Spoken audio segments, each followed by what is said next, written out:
حضرت جابر بن عبداللہ رضی اللہ تعالیٰ عنہ سے روایت ہے،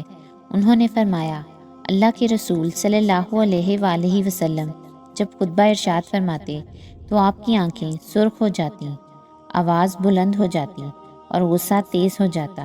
یوں محسوس ہوتا گویا آپ دشمن کے لشکر سے خوف دلاتے ہوئے کہہ رہے ہیں وہ صبح یا شام کو حملہ آور ہونے والا ہے،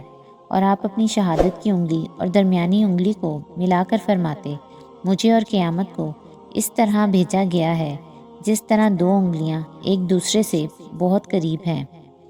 علاوہ ازیں فرماتے، اما بعد بہترین چیز اللہ کی کتاب ہے، اور بہترین طریقہ محمد صلی اللہ علیہ وآلہ وسلم کا طریقہ ہے، اور بدترین کام نئے ایجاد کردہ کام بدعتیں ہیں، اور ہر بدعت گمراہی ہے۔ اور فرماتے تھے، جو شخص مرتے وقت مال چھوڑ جائے وہ اس کے گھر والوں کا ہے، اور جو اپنے ذمے قرض چھوڑ جائے یا بیوی بچوں کو لاوارث چھوڑ جائے تو اس کی ادائیگی اور ان کی کفالت میرے ذمے ہے۔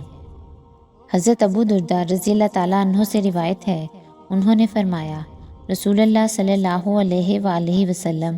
ہمارے پاس تشریف لائے جبکہ ہم فقر کے بارے میں گفتگو کر رہے تھے اور اس سے خوف کا اظہار کر رہے تھے، تو آپ نے فرمایا، کیا تم فقر سے ڈرتے ہو؟ قسم اس ذات کی جس کے ہاتھ میں میری جان ہے، تم پر دنیا اتنی زیادہ برسا دی جائے گی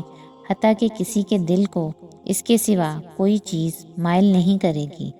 ہر شخص اس کی طرف متوجہ ہو جائے گا۔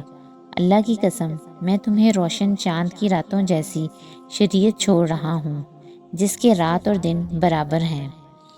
حضرت ابو درداء رضی اللہ تعالیٰ عنہ نے فرمایا، اللہ کی قسم، رسول اللہ صلی اللہ علیہ وآلہ وسلم نے سچ فرمایا، واللہ آپ ہمیں ایسی روشن شریعت پر چھوڑ کر تشریف لے گئے ہیں جس کے رات اور دن برابر ہیں۔ حضرت عبداللہ بن عمر رضی اللہ تعالیٰ عنہ سے روایت ہے،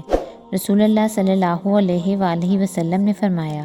عصمت سرما آنکھوں میں لگانا اپنے اوپر لازم کر لو، کیونکہ وہ نظر کو تیز کرتا